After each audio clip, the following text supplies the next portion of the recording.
አድማጭ ተመልካቾቼ የኢትዮጵያ ብሔራዊ ቡድንን ወደ ከፍታ ለማውጣት እና ውጤታማ ለማድረግ እያቀረብኩ ያለሁትን ሶስተኛ ክፍል በዛሬው ዕለት አቀርባለሁ። በዛሬው ዕለት የማቀርበው ባለፈው የጠቀስናቸው 5 ፌዞች ወይም ደግሞ ደረጃዎች የሚሰለጥኑ የሚዘጋጁ ወጣቶችን ህፃናትን በረጅም ጊዜ ጉዞ እንዴት ብሔራዊ ቡድኑን አጠናክሮ ለውጤት ማብቃት እንደሚቻል ሰፋ አድርገን የተነጋገርን እንደሆነ ይታወሳል። በዛሬው ዕለት ደግሞ እቅድን በተመለከተ በእቅድ መመራትን የተመለከተ ከዚሁ ጋር የተያያዘን ሀሳብ አቀርብላችኋለሁ። ስለዚህ ፕሪስክራይብ ማድረግ እና ሼር ማድረግን እንዳትረሱ አደራ እላለሁ። እንግዲህ ወጣቶቹ በተለያየ የዕድሜ ክልል እየተዘጋጁ እየሰለጠኑ ከሄዱ በኋላ መጨረሻቸው የሚሆነው ግብአቱ ወደ ፕሮፌሽናል ደረጃ ማድረስ እንዳለብን ባለፈው ገልጫለሁ። ስለዚህ ወደዚህ ወደ ፕሮፌሽናል ሌቨል ሊወስደን የሚችለው መንገድ ብቸኛው መንገድ በእኔ አስተሳሰብ ይሄው የጀመርነው ጉዞ ነው። ስለዚህ ልጆቹ በስልጠና ሄደው ማን ነው የሚቀበላቸው? ቀጣዩን ስራ የሚያሰራቸው ማን ነው የሚለውን ሀሳብ ወሳኝ በመሆኑ ይሄንን ማየት ይኖርብናል። ይኸው ምንድን ነው? ስልጠናው እየተካሄደ እያለ ክለቦች በአግባቡ በትክክለኛው መንገድ ተደራጅተው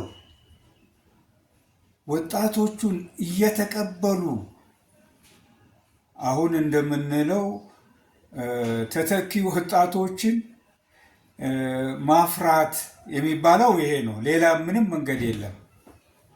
ተተኪ ወጣት ተጫዋች መተካት የሚባለው መንገድ ይሄ ነው። እነዚህ ወጣቶች እየተተኩ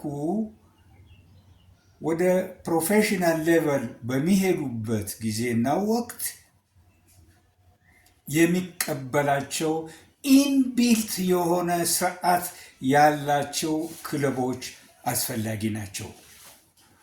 ስለዚህ ክለቦቹ እንዴት ይደራጁ የሚለው በጣም ዝርዝርና የራሱ መርህ ያለው ስለሆነ ይሄ መንግስት በራሱ አግባብ ቢያደራጀው ተገቢ ስለሆነ እኔ በያዝኩት መንገድ ክለቦቹ በከነማ ስር አሁንም አጥብቄ ነው የምናገረው እንዲደራጁ ሀሳቤ ነው። ይሄንን ሀሳብ እኔ የማቀርብበት ምክንያት ስላለኝ ነው። የእንግሊዝ እግር ኳስ ክለቦች በሚደራጁበት ወቅት በቀጥታ የተሰየሙት በከተማ ስም 18 ክለቦች ነበሩ። መጀመሪያ ፕሮፌሽናል ክለቦችን ሲቋቋሙ እንግሊዝ ሀገር ውስጥ 18 ክለቦች ናቸው። ከነዚህ 18 ክለቦች ውስጥ 16ቱ አሁንም አሉ፣ አልፈረሱም። የነዚህ ክለቦች ዕድሜ ያለው ከኛ ሀገር የቅዱስ ጊዮርጊስ ስፖርት ክለብ ነው። ዕድሜው ረጅም ነው፣ አልፈረሰም፣ አለ። ውጤቱ ግን የአንድ ክለብ ውጤት ብሔራዊ ቡድኑን ለከፍተኛ ውጤትና ተወዳዳሪነት ሊያበቃው አልቻለም። ክለቦች በብዛት መኖር አለባቸው። ስለዚህ እነዚህ 18 የእንግሊዝ ሀገር ክለቦች የተደራጁት በከተማ ስም ነው። እነ ሊቨርፑልን እንውሰድ፣ ሌሎቹም አሁን የምታዩቸው ውድድር ላይ ያሉት መረጃቸው ይሄ ነው። ፕሌይ አፕ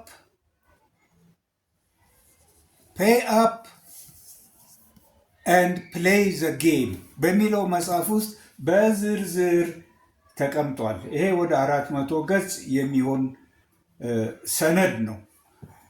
እንዴት ወደ ፕሮፌሽናል ክለብ እንደሄዱ፣ እንዴት ተደራጅተው ክለቦቹ ሳይፈርሱ እዚህ እንደደረሱ ዝርዝር ነገር እዚህ ውስጥ አለ። ይሄ አንድ መነሻ ማሳያ ነው። መሄድ ከፈለግን አገሮች ያደጉበትን መንገድ እያየን የራሳችንን ነባራዊ ሁኔታ እያጣጣምን መሄድ ይገባናል። እድገት ከፈለግን፣ ውጤት ከፈለግን፣ ብሔራዊ ቡድኑ ከፍታ ላይ ማውጣት ከፈለግን መንገዳችን አንድና አንድ ነው። ምንድን ነው እሱ? መስራት፣ አሁንም መስራት ነው። የታቀደን ነገር መስራት ነው። በእቅድ መመራት ነው። ክለቦቹን እንዴት እናደራጃቸው ሌላ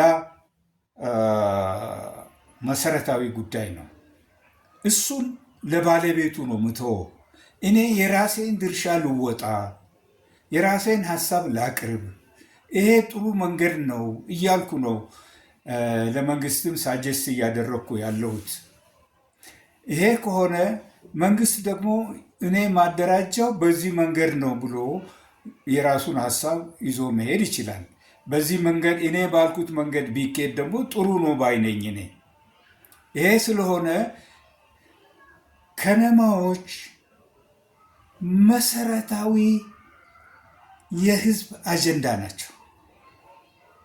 የሌሎቹን ልምድ አሁን እንደተናገርኩት ከሆነ የእንግሊዝን ልምድ፣ የጀርመንን ልምድ፣ ጀርመን ከራሳቸው አልፎ ዛሬ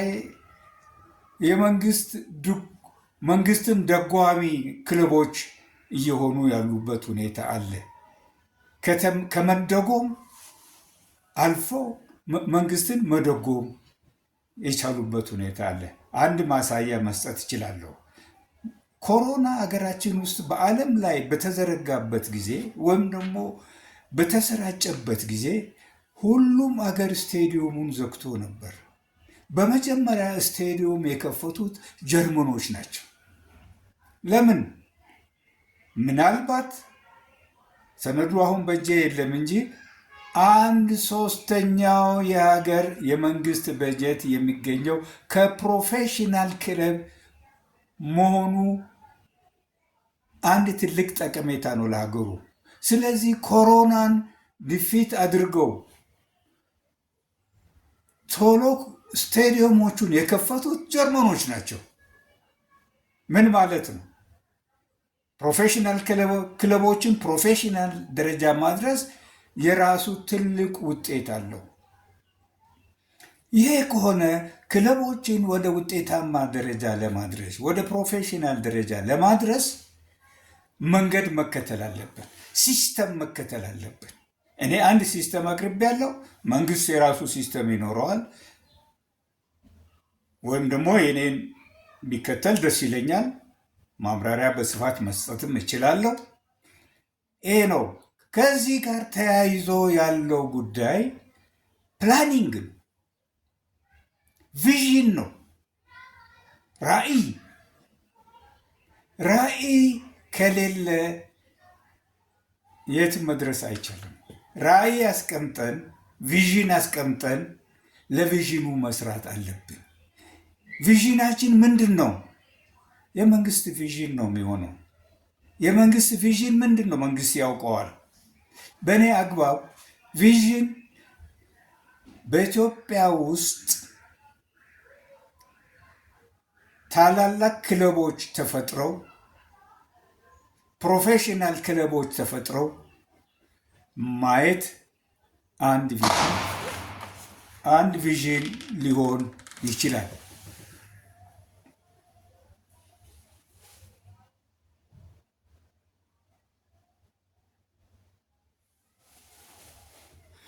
ኤሌክትሪክ ስለሌለ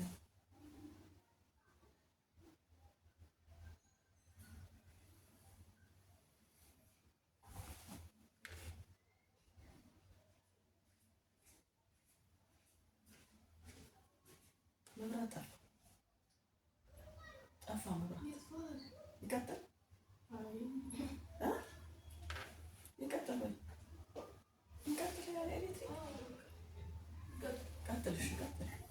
አንድ ቪዥን ሊሆን ይችላል። ይሄ የመንግስትን ቪዥን ተከትሎ የልማት አጀንዳን ተከትሎ መሄድ ተገቢ ይሆናል። ስለዚህ ከቪዥን ቀጥሎ የሚመጣው በእኔ እሳቤ ፕላኒንግ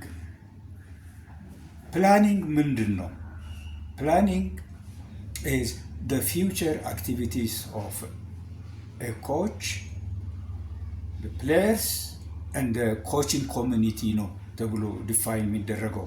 በአማርኛ ሊያስቸግረኝ ይችላል አሁን ይህን ዲፋይን ማድረግ እና ይሄ ከሆነ ፕላኒንግ ደግሞ ራሱ ምንድን ነው ብለን ካየን ፕላኒንግ በ4 ጉዳዮች መሰረት ያደርጋል። አንደኛው የጀመርነው ነው፣ የረጅም ጊዜ ፕላን ሜይ ቢ የ4 ዓመት እቅድ፣ የ8 ዓመት እቅድ ብለን የምንለው እሱን ማስቀመጥ አለብን። በ8 ዓመት እቅድ ውስጥ የሚሰሩትን ነገሮች ማየት፣ ይሄንን እንደገና በይር ፕላን መያዝ።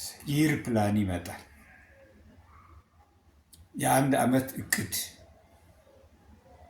ከዋናው እቅድ ከ4 ዓመቱ እቅድ ወይም ከ8 ዓመቱ እቅድ ከ4 ዓመቱ እቅድ ላይ የ1 ዓመቱን ቆንጥረን እንወስዳለን ማለት ነው። ይሄንን እንሰራለን። ከይር ፕላን ቀጥሎ ምንድን ነው የሚመጣው? የጊዜ እቅድ ነው። የጊዜ እቅድ ማለት ምንድን ነው? የጊዜ እቅድ ብለን የምንለው የውድድር ጊዜ እቅድ፣ የዝግጅት ጊዜ እቅድ፣ የእረፍት ጊዜ እቅድ። እንግዲህ የዝግጅት ጊዜ እቅድ ብለን ስንል ከየት እስከ የት ይደርሳል? ይሄ በጣም ወሳኝ ነገር ነው። እኔ እስካሁን አንድም ሰነድ እኛ ሀገር ውስጥ አላየሁም። ይሄንን የጊዜ ሰሌዳን በተመለከተ ያለው እቅድ አላየሁኝም። ይሄ አስፈላጊ ነው። ይሄ መነደፍ አለበት በሀገር አቀፍ ደረጃ። ማን ነው ይሄንን የሚሰራው? ኤክስፐርቶች ናቸው። እነዚህ ኤክስፐርቶች በወጣቶችና ስፖርት ሚኒስቴር ውስጥ ያሉት ወጣቶች የሀገር አጀንዳ የመንግስት አጀንዳ ስለሆነ ያ ይሰራል። ዝግጅት ከዚህን ጊዜ ጀምሮ እስከዚህን ጊዜ፣ ውድድር ከዚህን ጊዜ ጀምሮ እስከዚህን ጊዜ፣ የእረፍት ጊዜ ከነገ ጊዜ ተመኗ ይሄንን ያህል ጊዜ ብሎ ይሄ ይታቀድና ኢምቢልት በሆነ መንገድ በማያወላውል ሁኔታ ይቀመጣል። ይሄ የሁሉም ክልሎች አጀንዳ ሆኖ ይቀርባል። የሀገር አጀንዳ ሆኖ ይቀርባል። ይሄ በዚህ መመሪያ መሄድ ይገባናል፣ መሄድ ይኖርብናል። አንዱ ያጣነው በሲስተም ውስጥ ይሄንን ነው። ስለዚህ እዚህ ላይ አጠንክሮ መስራት ያስፈልጋል። የዝግጅት ጊዜ እንዴት ነው ብለን ደግሞ ስንጠይቅ የዝግጅት ጊዜ የራሱ ኮንቴንት ይዘት አለው። ዝርዝር ነገሮች ውስጥ እኔ አልገባም። አሁን በዛን ጊዜ የምናደርገው ምንድን ነው? ከታች ልጆቹ እየሰለጠኑ እያወቁ እየመጡ ነው ያሉት። እስከ መጨረሻው ፌዝ ድረስ ይሄዳሉ። ባለፈው እንደተነጋገር ነው። እስከ መጨረሻው ፌዝ ሲሄዱ ምን እያጠኑ ነው የሚሄዱት? መሰረታዊ ቴክኒኮችን ከታች ጀምሮ እያጠኑ ይሄዳሉ። ታክቲኮችን ያጠናሉ፣ ይማራሉ፣ ያውቃሉ፣ ፕራክቲስ ያደርጋሉ። የአካል ብቃት ዝግጅትንም እንዲሁ እያጠኑ እየተማሩ እያደጉበት ይሄዳሉ። የስነ ልቦና ዝግጅትም ከዚሁ ጋር ተጣምሮ ይሰጣል። የንድፈ ሀሳብ ዝግጅትም ቴዎሬቲካል ኖሌጅ፣ ይሄም አስፈላጊ ስለሆነ ይሄንንም አንድ ላይ እየተሰጠ ይሄዳል። ዝርዝሩ ነገር በሚዘጋጀው ማንዋል ውስጥ ይቀመጣል። ይሄ ነው የሚሆነው። ከዚህ ላይ ነው አሰልጣኞች እየቀዱ የሚሄዱት። ውድድርም የውድድር ጊዜም በዛው በታቀደው ጊዜ ውስጥ መጀመር መቻል አለበት። ለዛ ይዘጋጃሉ። ለምንድን ነው ይሄ ሪስትሪክትድ የሆነው? የአካል ብቃት እንዳይዋዥቅ። ከዋዠቀ ደግሞ ምን ያስከትላል? የፐርፎርማንስ መውረድን ያስከትላል። የፐርፎርማንስ መውረድ እንዳይከተል በእቅድ ተመስርተን ዝግጅት እናደርጋለን። በእቅድ ተመስርተን ውድድር እናደርጋለን። በእቅድ ተመስርተን መሰረት አድርገን እቅድን የእረፍት ጊዜ ይኖራል። ያ ካልሆነ መቼ እንደሚጀመር ውድድር መቼ እንደሚያልቅ ካላወቅ ዝም ብሎ ጉዞ ነው የሚሆነው። አንዱ ድክመታችን፣ አንዱ ውድቀት ይሄ ነው። ይሄንን ማስተካከል አለብን። ይሄንን የግዴታ ማስተካከል ይኖርብናል። ይሄ ነው እንግዲህ ከእቅድ ጋር የተያዘ የጊዜ እቅድ ብለን የምንለው ይሄ ነው። ሌላው የትሬኒንግ ሴሽን ፕላኒንግ ነው። ስለዚህ የትሬኒንግ ሴሽን ፕላኒንግ ቅድም ካልኳቸው ከኮንቴንቶቹ ጋር በተያያዘ ማንዋል ይዘጋጃል። ምን እየተማሩ እንደሚሄዱ፣ ምን እያወቁ እንደሚሄዱ እስከታወቀ ድረስ መስመሩን እያጠራን እያወቅ ስህተቶቻችንን እያረም እንሄዳለን ማለት ነው። እንግዲህ ለዛሬው እዚህ ላይ ያበቃል። በሚቀጥለው ጊዜ በሌላ አጀንዳ እስክንገናኝ ፕሪስክራይብ እንድታደርጉ እየጠየቅኩ የዛሬውን አጀንዳ እዚሁ ላይ አበቃለሁ።